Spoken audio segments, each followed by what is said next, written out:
"The walls of this cabin are heavy with the weight of stolen tomorrows," whispered the old man, his voice barely audible over the roar of the tropical storm.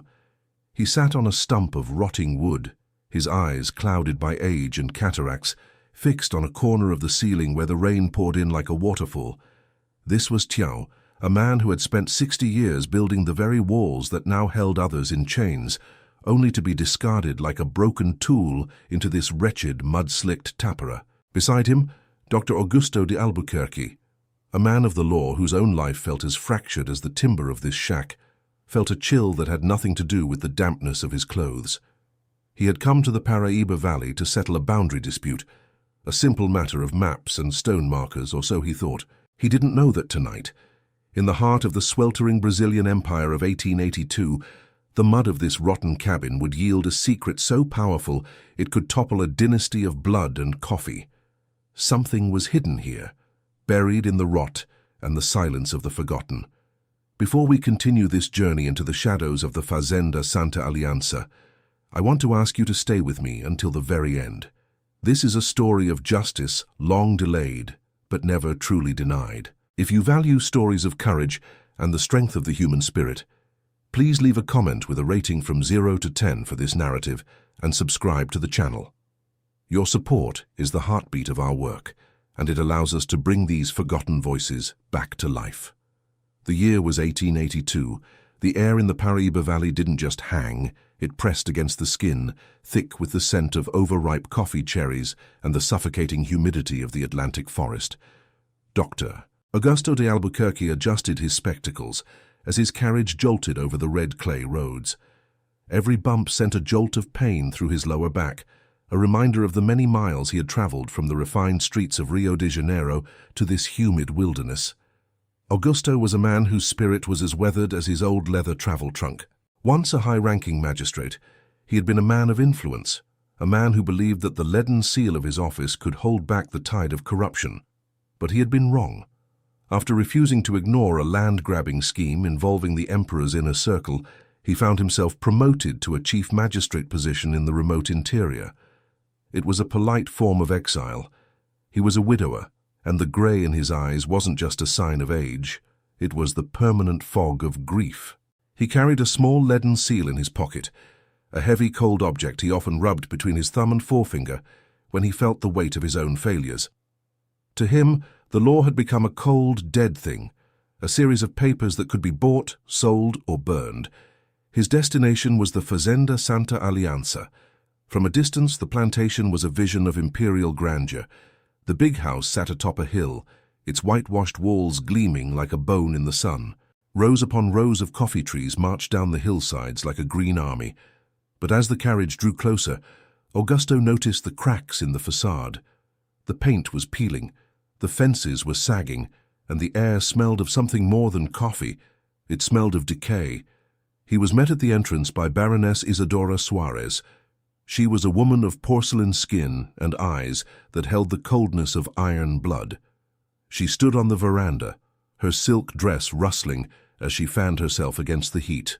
Beside her stood her son Bento, a man whose impulsive cruelty was written in the arrogant tilt of his chin and the way he gripped his riding crop.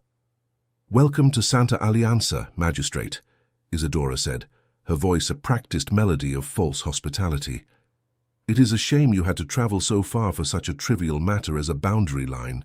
My neighbors, those monks, are quite stubborn about their dirt." "The law does not consider any piece of land trivial, Baroness," Augusto replied, his voice dry. He felt the weight of the leaden seal in his pocket. He saw the way Bento looked at the workers in the distance, not as people, but as obstacles to his comfort. The Soares family was drowning.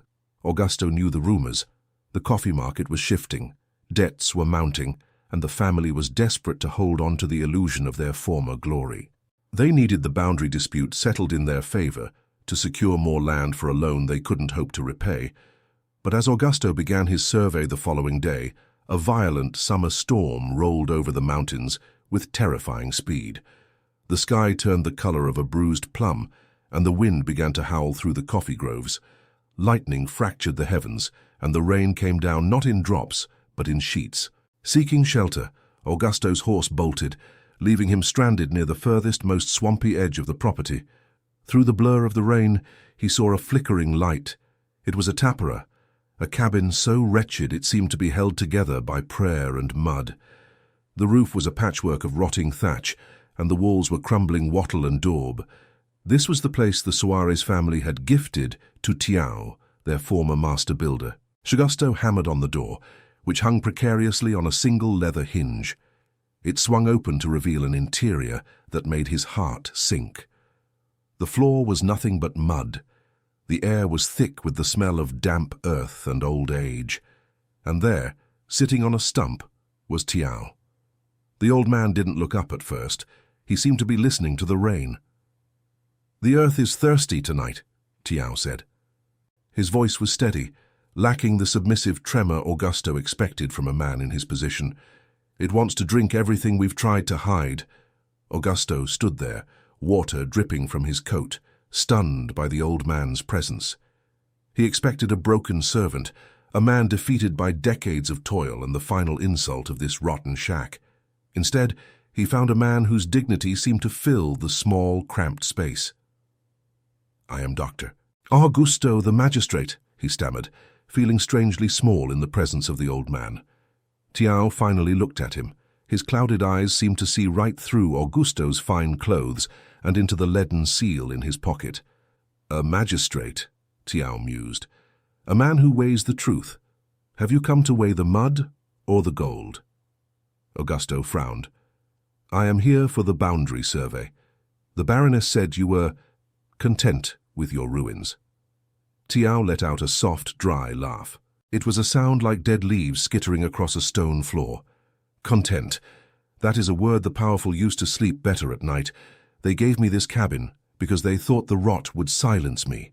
They thought if they put me in the mud, I would become part of it." He gestured for Augusto to sit on a small rickety stool. He offered the magistrate a cup of bitter herbal tea in a cracked ceramic mug. As Augusto drank, he realized that Tiao didn't speak with the dialect of the fields. His words were precise, his observations sharp. He spoke like a man who had spent decades in the corners of rooms, overhearing the secrets that the Suarez family thought were buried. "I built the big house," Tiao said, looking at the crumbling walls of his shack. "I know the skeleton of every building on this land. I know which beams are strong and which are hollow. And I know that the most important things are always kept in the dark." But what Tiao said next sent a jolt of electricity through Augusto's veins. "The walls of this cabin," the old man whispered, "are heavy with the weight of stolen tomorrows." Augusto felt a bucket brigade of questions forming in his mind. Stolen tomorrows. What could that possibly mean? He looked around the wretched room. The mud walls were thick, reinforced with structural beams that seemed far too sturdy for such a small shack. He noticed that Tiao's hands, though gnarled with age, were constantly touching the walls, as if he were reading a story written in the dried earth. "There is an old saying in the valley," Tiao continued, his voice dropping to a low hum. "That which is built on a lie will eventually fall, but that which is hidden in the truth will wait forever to be found." Suddenly the world outside exploded. A bolt of lightning, more powerful than any before, struck a massive, ancient cedar tree that stood just a few yards from the cabin. The sound was like a cannon blast. The ground shook, and with a sickening groan, the giant tree began to lean. Augusto grabbed Tiao, pulling him toward the center of the room, just as the cedar tree came crashing down. It didn't hit them directly, but its massive branches smashed into the corner of the cabin. The rotten timber snapped like dry kindling. The wattle and daub walls didn't just crack, they shattered. Chunks of dried mud and straw exploded into the room. Augusto shielded his face from the debris, gasping as the cold rain and wind rushed into the now open side of the shack. As the dust began to settle, he looked toward the ruined corner, expecting to see nothing but wet earth and broken wood. But then he saw it. A glint of something bright caught the dim light of the single candle on the table. It wasn't the dull brown of mud or the gray of wet timber. It was a sharp metallic yellow. Augusto stood up, his legs trembling. He walked toward the debris. Within the hollows of the mud-packed walls, hidden behind the very structural beams Tiao had reinforced decades ago, something had been spilled. Hundreds of imperial gold coins lay scattered in the mud like fallen stars. And beside them, protected by airtight leather tubes that had been tucked deep into the framework, were rolls of parchment. Tiao didn't move. He simply watched, a ghost of a smile touching his lips. "The wall has spoken," he said softly. Augusto reached down and picked up one of the leather tubes. His hands shook as he uncapped it. He pulled out a document, its edges slightly yellowed, but the ink still dark and commanding. He recognized the official seal at the bottom. It was the seal of the previous Baron, Isadora's late husband. He began to read, and as he did, the air seemed to leave his lungs. These weren't just papers. They were the original stolen manumission papers, the Cartas de Alforia, for dozens of families currently working as slaves at Santa Alianza. The late Baron, in a final act of deathbed remorse, had legally freed his people years ago. He had set aside the gold to ensure they had a future, to give them the means to build their own lives. But Isadora and Bento had suppressed the documents. They had stolen the gold and kept the people in chains, exploiting them as illegal captives, while the family lived off the wealth of a dead man's conscience. Tiao had known. He had been the one to hide the truth where no one would ever look. He had spent years smuggling the evidence, piece by piece, coin by coin, into the very walls of the cabin the family mocked. Augusto looked from the document to the gold, and then to Tiao. The golden wall wasn't just a metaphor. It was a fortress of justice that had been waiting for the right storm to break it open. But this was only the beginning. Augusto knew that the moment the sun rose, the Suarez family would come looking for him. They would see the fallen tree. They would see the shattered wall. And they would realize that their darkest secret was no longer buried in the mud. He looked at the leaden seal in his pocket. For the first time in years, it didn't feel like a weight. It felt like a weapon. "What will you do, Magistrate?" Tiao asked, his voice cutting through the sound of the receding storm. "Will you weigh the paper, or will you weigh the souls?" Augusto looked out at the dark, rain-soaked plantation. He could see the lights of the big house flickering in the distance, a white tomb sitting on a hill of lies. "Tonight," Augusto said, his voice hard as iron, "the law is going to wake up." The storm had passed, but a much greater upheaval was about to begin. The rotten cabin was no longer a place of humiliation. It was the ground zero of a revolution. But how could one man and an elderly builder face the power of the Suarez family and their bought and paid for world? And that was the question that hung in the air as the first light of dawn began to touch the Paraíba Valley. The truth was out, but the battle to keep it alive had only just begun. What happened next would shake the very foundations of the empire. The first rays of the sun were a cruel reminder of the world Augusto had forgotten. As the golden light spilled over the jagged mountains of the Paraíba Valley, it didn't just illuminate the coffee groves, it set the mud-caked gold in the ruined corner of the cabin ablaze. Augusto's fingers traced the ink of the documents he held. These weren't just legal forms, they were the stolen lives of dozens of people. He saw names, Maria, Juan, Francisco, each followed by the word free, a word that had been erased by the greed of the Suarez family. "They think the earth forgets," Tiao said, his voice stronger now that the sun had risen. He was watching Augusto, his clouded eyes tracking the magistrate's every move. But the earth only holds things in trust. It waits for someone with the courage to dig. Augusto carefully rolled the parchments back into their leather tubes. He felt a surge of adrenaline he hadn't felt in years. This was why he had become a magistrate, not for the politics of Rio, but for this, for the moments when the law could actually mend a broken world. But he was well aware of the danger. He was in the heart of the Saw's territory, surrounded by their men, their influence, and their walls. He needed to get these documents to safety, but the plantation was a cage, and the bars were made of coffee trees and debt. But he wasn't the only one watching the sunrise. Before Augusto could even consider his next move, the sound of galloping hooves shattered the morning silence. He quickly shoved the leather tubes into the inner pockets of his heavy coat and kicked a pile of wet straw over the remaining gold coins. He had barely finished when Bento Suarez skidded to a halt in front of the tapera, his black stallion kicking up clods of red mud. "Still here, Magistrate," Bento called out, his voice dripping with a mockery that didn't quite hide his suspicion. He looked at the fallen cedar tree and the shattered wall of the cabin. It seems the storm was less than kind to our guest. I told you this pile of rot wasn't fit for a dog, let alone a man of the law. Augusto stepped out of the shadows of the doorway, his face a mask of weary professionalism. The storm was indeed fierce, Senor Bento, but your builder Tiao is a man of great resilience. He provided me with shelter when your own roads became impassable. Bento narrowed his eyes, his gaze shifting from Augusto to the ruined wall. He dismounted, his boots sinking into the soft earth. He began to walk toward the cabin, his riding crop tapping rhythmically against his thigh. Resilience is a fine word for a stubborn old mule, but look at this mess. The wall is gone. The mud is everywhere. He stopped just inches from where the gold was hidden beneath the straw. Augusto's heart hammered against his ribs, but he stood his ground. He reached into his pocket and gripped the leaden seal, letting its cold weight ground him. "It is a tragedy," Augusto said calmly. "A man's home, however humble, should not be taken by the wind."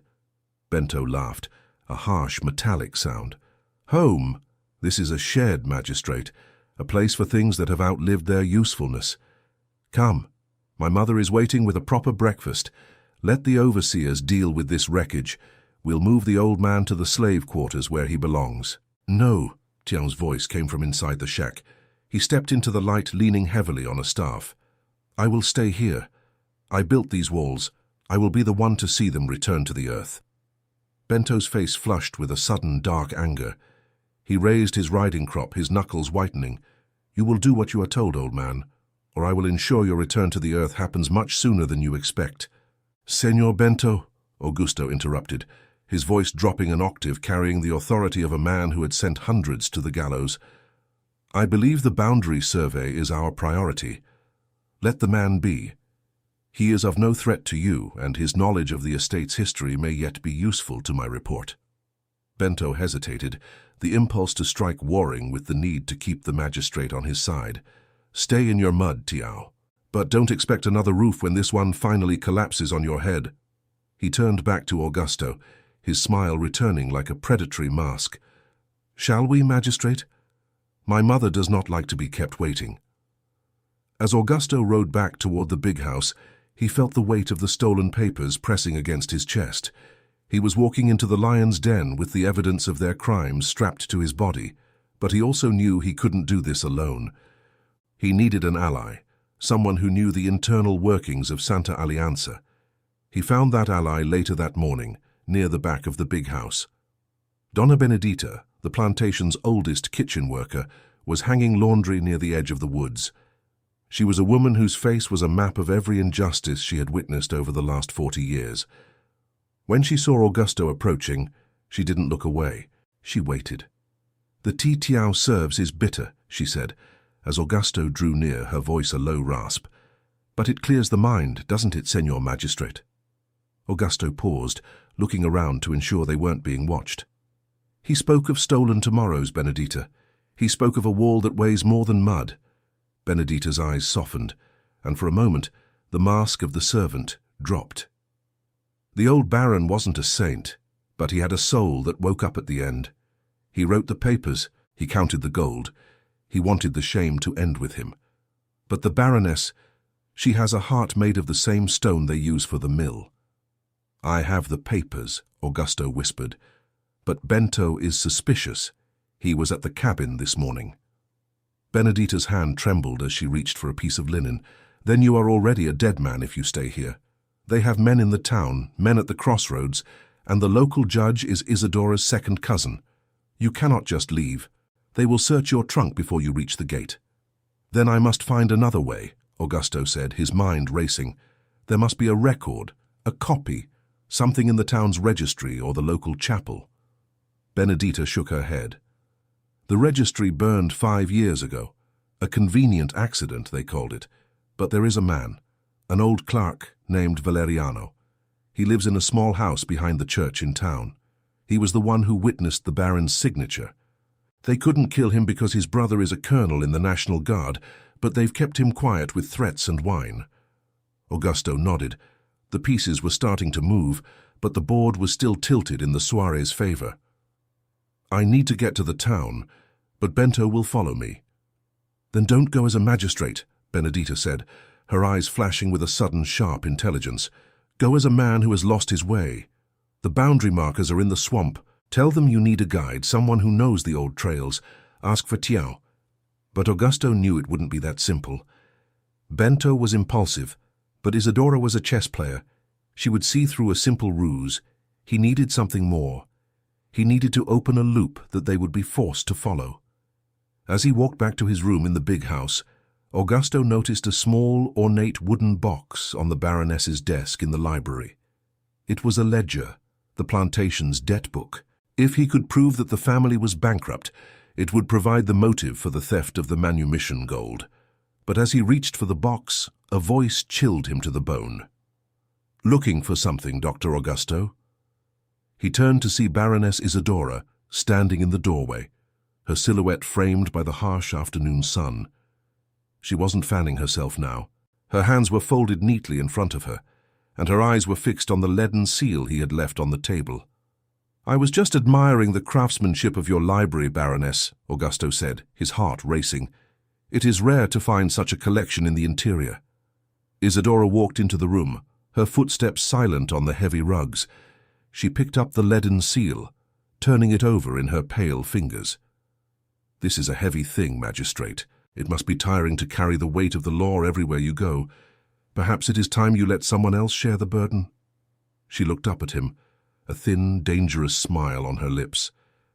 "My son tells me you spent the night in a mud hut. He says you seemed preoccupied.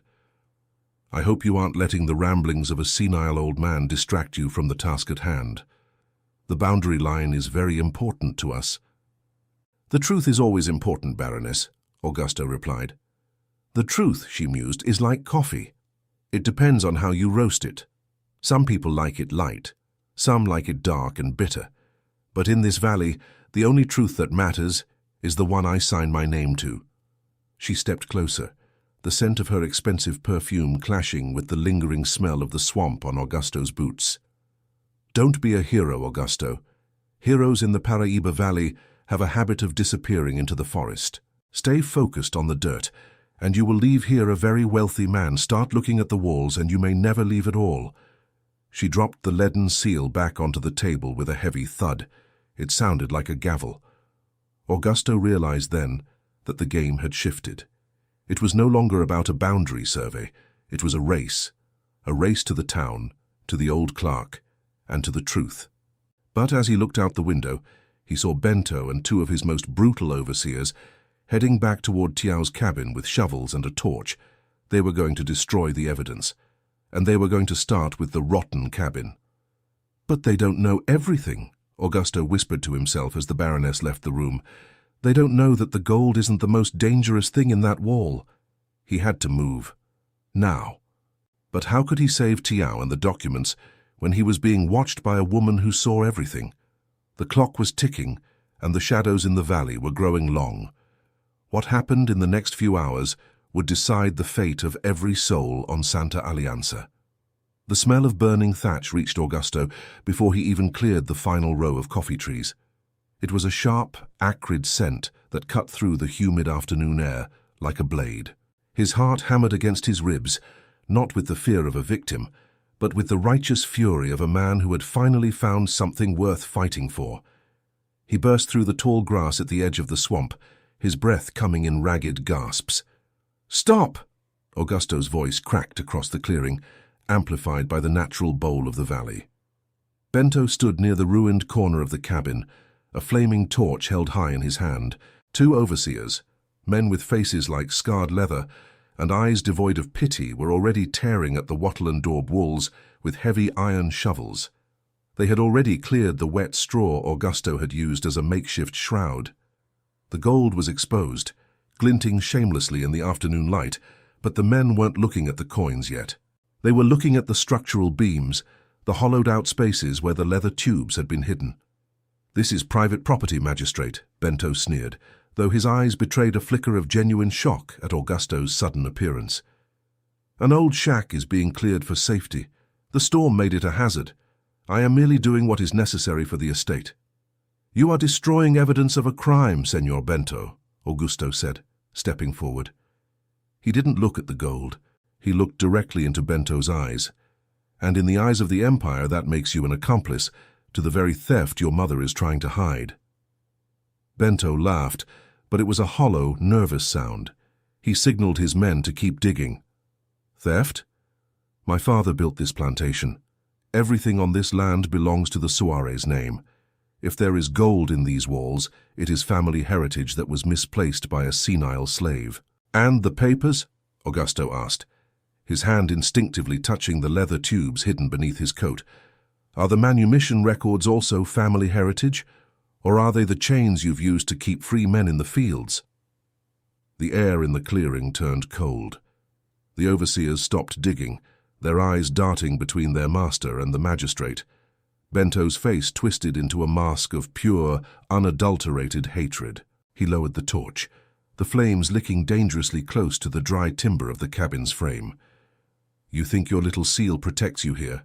Bento whispered, stepping closer until Augusto could smell the stale brandy on his breath. "In the Paraíba Valley, the law is whatever we say it is. You are a long way from the Emperor's palace, Augusto. People disappear in these woods.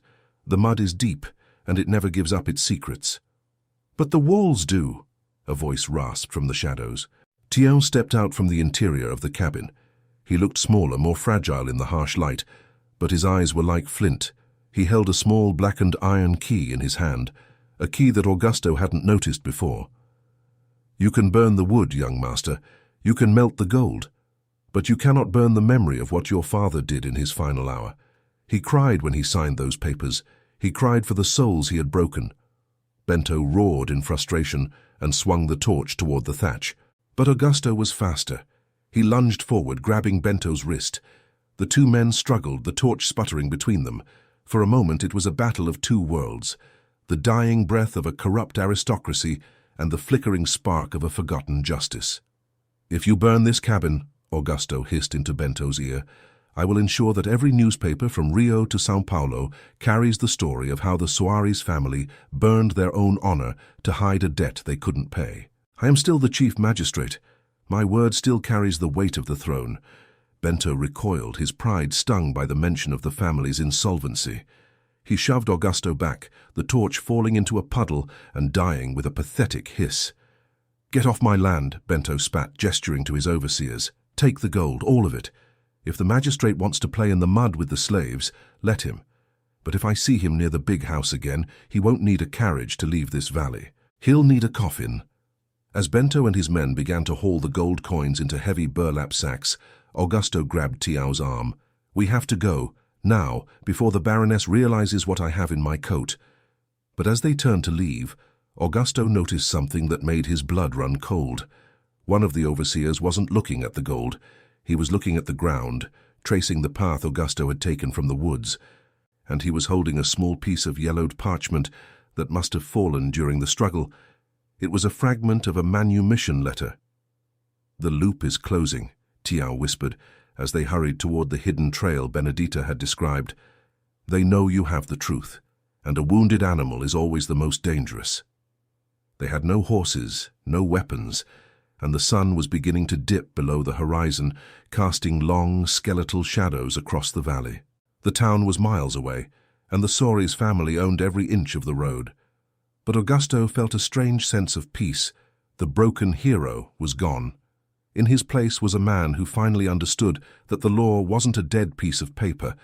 It was the shield that protected the light from the dark. "But this was only the beginning," the narrator's voice would say, pulling the viewer deeper into the mystery. Because in the town, a man was waiting. A man who held the final piece of the puzzle and a secret that would make the gold in the walls look like pocket change. The darkness of the Atlantic forest was not a friend, but a witness. Augusto and Tiao moved through the dense undergrowth, the sounds of the night, the rhythmic chirping of cicadas and the distant mournful cry of a nightjar, masking the heavy thud of their footsteps. Every snap of a twig sounded like a gunshot in Augusto's ears. He kept his hand pressed against the leather tubes inside his coat, feeling the crinkle of the parchment. It was the only thing that felt real in this world of shadows and lies. "We're almost to the old mule track," Tiao whispered, his breath coming in short, labored wheezes. It bypasses the main gates. If we can reach the church before the moon is high, we might find Valeriano. But Augusto knew that reaching the town was only half the battle. They were two men against a dynasty. He looked at the old man beside him, a man who had been a slave in all but name for a decade, despite being legally free. "Why didn't you leave, Tiao? When the Baron died and you knew the truth, why didn't you run?" Tiao stopped for a second, leaning against a moss-covered trunk. "And leave the others? My children are in those fields, Magistrate. My grandchildren are carrying the baskets. If I had run, I would have been a free man in a graveyard of my own heart. I stayed to be the memory. I stayed to be the wall." His words hit Augusto harder than any physical blow. It was a lesson in a type of courage the magistrate had never known in the polished courtrooms of Rio. But as they emerged from the tree line and saw the flickering lights of the small town in the distance, a new sound chilled their blood: the baying of hounds. "Bento!" Augusto hissed. "He's used the dogs!" But it was too late to turn back. They scrambled down the red clay embankment, their boots sliding in the mud, until they reached the cobbled streets behind the town's small, whitewashed chapel. They found the clerk's house, a sagging structure hidden behind a wall of overgrown bougainvillea. Augusto hammered on the door. It opened just a crack, revealing a pair of watery, bloodshot eyes and the smell of cheap sugar-cane liquor. "Go away," a voice rasped. "The registry is closed. The truth is closed." "Valeriano," Augusto said, pushing his way inside and pulling out the leaden seal of his office. "I am Chief Magistrate Augusto de Albuquerque. I have the papers. The Baron's papers." The old clerk froze. He looked at the seal, then at the leather tubes, and finally at Tiao. A long, shuddering breath escaped his chest. He slumped into a chair covered in dusty ledgers. "I've been waiting for a man with a clean conscience for 10 years, Valeriano whispered. "But you've brought a death warrant to my door." "I've brought the law," Augusto corrected him. "Tell me everything. Tell me about the gold and the transition fund." Valeriano began to speak, his voice trembling as he revealed the depth of the betrayal. It wasn't just that the Baroness had kept the people in chains. She had systematically drained the fund the Baron had set aside for their independence to pay off her own gambling debts in the capital. The golden wall in Tiao's cabin was only the last of it. There were records hidden in a false bottom of the church's baptismal chest that proved the forgery of the estate's current titles. But as Valeriano spoke, the sound of the hounds grew louder, closer. The shadows of men on horseback began to dance against the window shutters. "They're here," Tiao said, his voice calm, almost resigned. Augusto stood up, his face hardening into a mask of iron. He looked at the clerk, then at the old builder. "Then let them come, but they won't find us hiding in the dark." He realized then that a trial in a courtroom wouldn't be enough. The law had been bought in this valley for too long. He needed a different kind of court. He needed the people. He needed the light. But he didn't know that the Baroness had one final card to play, the narrator would suggest, a secret that would turn the entire town against the magistrate before he could even speak a word. The door to Valeriano's house didn't just open, it was shattered by the weight of a sledgehammer. Bento Suarez stepped through the splintered wood, his eyes wild with a mixture of adrenaline and desperation. Behind him, 3 overseers stood with rifles, their barrels glinting in the low lamplight. But it wasn't just the men that brought a chill to the room, it was the woman who followed them. Baroness Isadora stepped into the cramped, dusty office, her silk skirts trailing over the grime. She didn't look like a woman in distress, she looked like a queen preparing for an execution. "Magistrate," she said, her voice smooth as glass, "I see you've found our local drunkard. I suppose a man of your fallen status feels at home among the dregs of the valley."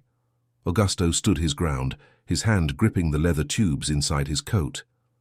"I have found the truth, Isadora. I have the Baron's deathbed confession and the manumission papers you stole from these people." The Baroness didn't flinch. Instead, she let out a soft, pitying laugh. "Papers? You mean the forgeries you've spent the night creating with this alcoholic clerk? The town already knows, Augusto. I've made sure of it." She stepped closer, her voice dropping to a whisper that carried the weight of a death sentence. "I've sent word to the town square. I've told them that the chief magistrate from Rio is a fraud sent by the emperor to seize their small plots of land, to tax their coffee into the dirt. They are waiting for you, but not for justice. They are waiting for the man who came to steal their futures. Augusto felt a scun-like weight in his stomach. She had turned his own weapon, the law, against him by poisoning the very people he sought to save. Outside he could hear the gathering murmur of a crowd, a low, angry hum that was more dangerous than any rifle. "You think the people will choose a stranger over the name they've served for 3 generations?" Isidora asked. "Give me the papers, Augusto. Give me the gold you took from the cabin, and I will let you ride out of this valley alive. Refuse, and the mob will do what my men cannot." But it was Tiao who broke the silence. He stood up, his gnarled hand resting on Augusto's shoulder. "The truth doesn't belong to the Baroness," the old man said, his voice echoing in the small room. "It belongs to the wind, and the wind is blowing toward the plaza." Augusto looked at the leaden seal on the table. He realized that Isidora was right about one thing. He couldn't win in this room. He needed to be where the light could touch the evidence. "I am not giving you anything, Baroness," Augusto said, his voice ringing with a newfound clarity. "If you want a trial, we will have it in the plaza, in front of the church, in front of every soul you've lied to." Isidora's eyes narrowed. "You're a fool. You won't make it to the church steps." "Then I will die as a magistrate," Augusto replied, "which is more than can be said for your honor." As they were led out of the house into the cool night air, the loop was tighter than ever. The crowd was waiting, their faces illuminated by torches, their eyes filled with the suspicion Isidora had planted. But Augusto had the golden wall in his heart now. He knew that even the most solid lie would eventually crumble when faced with the weight of the truth. But he didn't know that the Baroness had one last trap waiting on the church steps, a trap that would force Augusto to choose between the law and his own life. Augusto climbed the church steps, facing the sea of angry faces and flickering torches. Bento aimed his rifle, his finger twitching on the trigger, but the magistrate thundered, "Look at these names. These are not slaves. They have been free citizens of this empire for 10 years. The Soares family didn't just steal their labor. They stole their lives to hide a legacy of debt and rot." The silence that followed was absolute. When the priest and the captain of the local guard saw the Baron's original seals on the documents Augusto held high, the tide turned in an instant. The mob's fury shifted, focusing its heat on the Baroness and her son. The ruin was total. The Soares family was stripped of their land and titles, forced to settle the staggering back pay owed to the people they had illegally held in chains. The rotten cabin was finally dismantled, not by fire or hate, but by the hands of the freed families. They used the timber and stones to build a new free settlement on that very land. Tiao sat on the porch of a sturdy new house, the morning sun warming his gnarled hands, finally recognized as a hero. Augusto prepared to leave the valley, his eyes no longer grey with grief. He looked at his leaden seal. It was no longer a burden, but a symbol of a promise kept. "The walls of the heart are the only ones that truly matter," Tiao whispered as the carriage pulled away. "Justice, like gold hidden in the mud, never rots. Eventually every wall of lies must crumble, for the truth is a foundation that no tyrant can destroy." If this story of courage and justice moved you, please subscribe to the channel to support our work and ensure you never miss a journey like this.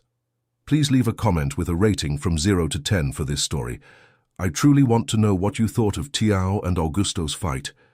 Thank you for staying until the very end, and I look forward to seeing you again very soon for our next story.